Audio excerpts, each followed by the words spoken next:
मुबारक हो, बेटा हुआ है, बहुत बहुत बधाई हो, घर में लक्ष्मी आई है। इन दो पॉसिबिलिटीज के अलावा कभी कुछ तीसरा सुना है आपने?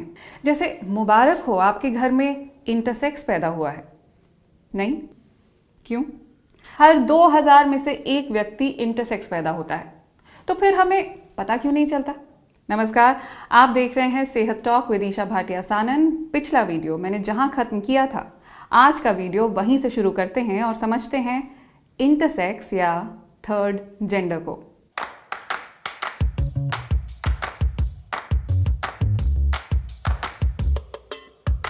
भ्रूण यानी एम्ब्रियो लड़के या फिर लड़की में कैसे तब्दील होता है, ये मैंने आपको पिछले वीडियो में बताया। जिन लोगों ने नहीं देखा है उनके लिए लिंक नीचे कमेंट सेक्शन में मौजूद है। एक्स क्रोमोसोम बना तो लड़की और XY बना तो लड़का। अब कुछ लोगों ने सवाल किया कि ये क्रोमोसोम बने कैसे। तो पहले तो ये समझते हैं कि क्रोमोसोम है क्या। हमारा शरीर हजारों लाखों करोड़ों छोटे छोटे सेल से मिलकर बना है। हिंदी में इन्हें कोशिकाएं कहते हैं। हर सेल के अंदर होता है न्यूक्लियस, जो एक तरह से सेल का कंट्रोल सेंटर होता है। न्यूक्लियस के अंदर होते हैं धागे जैसे दिखने वाले क्रोमोसोम, और क्रोमोसोम के अंदर होता है हमारा डीएनए। वही डीएनए जिससे हमारे जीन्स बनते हैं। यानी क्रोमोसोम्स के अंदर हमारा पूरा जेनेटिक स्ट्रक्चर होता है। अब जब इतनी डिटेल सुन ली हैं तो थोड़ा सा और सही। तो हर सेल के अंदर क्रोमोसोम्स के 23 जोड़े होते हैं, 23 पेयर्स। इनमें से 22 एक जैसे होते हैं, चाहे महिला हो, पुरुष या कुछ और। 22 जोड़े सब में एक जैसे होते हैं। फर्क सिर्फ होता है आखिरी 23rd पेयर में। ये जो आखिरी जोड़ा है ये या तो XX हो सकता है या XY। XX हुआ तो लड़की और XY हुआ तो लड़का। अब लौटते हैं अपने एम्ब्रियो पर, जो कि बना है स्पर्म और एग के मेल से। यानी इसमें दोनों के जीन्स पहुंचे हैं। स्पर्म क्योंकि पुरुष का है तो इसमें पहले से मौजूद है XY, और एग क्योंकि महिला का है तो इसमें मौजूद है XX। अब जब ये दोनों मिलेंगे तो क्या क्या कॉम्बिनेशंस बनेंगे, आप खुद ही सोच कर देखिए।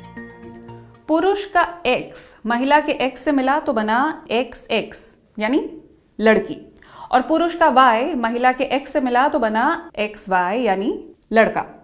मतलब ये हुआ कि लड़का होगा या लड़की ये निर्धारित होता है पुरुष के क्रोमोसोम से, क्योंकि महिला के पास तो X के अलावा और कुछ है ही नहीं। अब आप में से कुछ लोगों ने पिछली बार ये भी पूछा कि क्या ऐसा कोई उपाय है कि Y ज्यादा स्ट्रांग हो जाए। जी नहीं, साइंस ने बहुत तरक्की की है, लेकिन इस तरह से आप अपनी मर्जी से डिजाइनर बच्चे नहीं बना सकते हैं। इसलिए अगर कोई आपको ऐसी नसीहतें भी दे रहा है कि फलानी कसरत करो तो बेटा होगा, या फिर ये चीज खाओ तो बेटी होगी, तो प्लीज इन बेसिर पैर की बातों पर विश्वास ना करें। अब बढ़ते हैं आगे और थोड़ा डिटेल में समझते हैं कि तीसरा लिंग यानी थर्ड जेंडर कैसे बनता है। ये 4 फैक्टर्स पर डिपेंड करता है। एक ये कि हमारे शरीर के अंदर रिप्रोडक्टिव ऑर्गन्स कैसे डेवलप कर रहे हैं, फिर ये कि जननांगों या प्राइवेट पार्ट्स का विकास कैसा हुआ है। इसके बाद हैं क्रोमोसोम्स और फिर हार्मोन्स। XY से लड़का और XX से लड़की तो आपको समझ आ गया, लेकिन इसके बीच में और भी बहुत कुछ मुमकिन है। कई बार शरीर के अंदर अंगों का ठीक से विकास नहीं हो पाता है। हम ये जानते हैं कि महिलाओं के पास ओवरीज और पुरुषों के पास टेस्टिस होते हैं, लेकिन अगर किसी के पास दोनों हो तो इसे ओवोटेस्टिस कहा जाता है। इसी तरह जननांगों में भी फर्क हो सकता है। हो सकता है कि किसी का क्लिटोरिस बहुत बड़ा हो या फिर किसी का लिंग बहुत छोटा। और तो और ये भी मुमकिन है कि क्रोमोसोम के जोड़े की जगह किसी के शरीर में 3 तो किसी के शरीर में सिर्फ एक ही क्रोमोसोम बन पाया हो। और ये भी हो सकता है कि आपके सेल्स और हार्मोन्स के बीच में तालमेल ना बन पा रहा हो, या फिर कोई जरूरी हार्मोन बन ही ना रहा हो। ये सब थर्ड जेंडर की ओर इशारा करते हैं। अब क्योंकि ये कोई बीमारी नहीं है, इसलिए इसका कोई इलाज भी नहीं है। जब कोई बच्चा इंटरसेक्स के रूप में पैदा होता है तो क्या उसे लड़के या लड़की में तब्दील किया जा सकता है? डॉक्टरों की राय इस पर बंटी हुई है। कई जगह जेनिटल सर्जरी की जाती है, लेकिन अगर बचपन में ऐसा किया जाए तो बच्चा खुद ये तय करने की हालत में नहीं होता कि वो ऐसा चाहता भी है या नहीं। इस तरह की किसी गड़बड़ के साथ जो बच्चे पैदा होते हैं उन्हें इंटरसेक्स कहा जाता है। और हालांकि हर 2000 में से एक व्यक्ति इंटरसेक्स पैदा होता है, फिर भी हम इस बारे में खुलकर बात नहीं करते।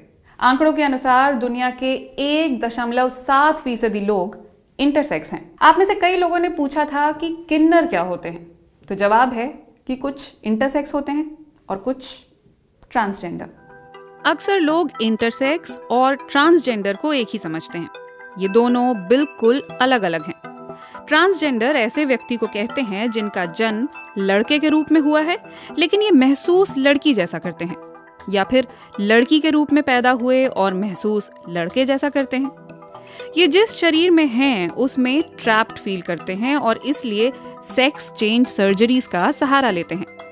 लेकिन इंटरसेक्स की तरह इनके शरीर में कोई गड़बड़ नहीं है। हाँ, ये समझना बहुत जरूरी है कि जेंडर और सेक्सुअलिटी दो अलग अलग चीजें हैं। तभी हम समलैंगिकों को या LGBT समुदाय की दिक्कतों को समझ पाएंगे।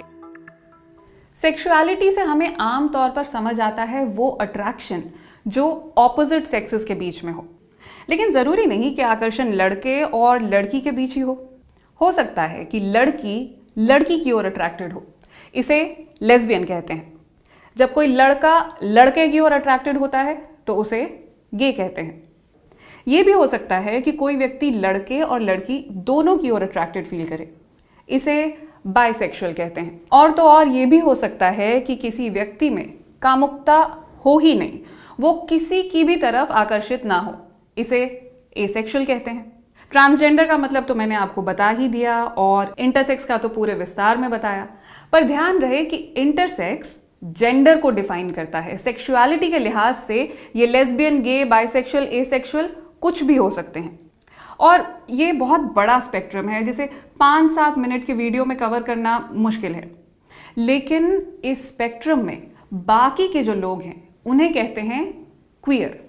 इसका शाब्दिक अर्थ होता है अजीब, यानी सामान्य से किसी भी तरह से अजीब इंसान को क्वियर की कैटेगरी में रखा जाता है। तो ये है पूरी लिस्ट LGBTQIA। उम्मीद है मैं आपको फर्क समझा पाई हूं। वीडियो अगर पसंद आया हो तो इसे लाइक, शेयर और हमें सब्सक्राइब जरूर करें। अगली बार फिर बात करेंगे किसी ऐसे मुद्दे पर जिस पर लोग खुलकर बात नहीं करते हैं, शर्माते हैं। आज के लिए बस इतना ही। नमस्कार।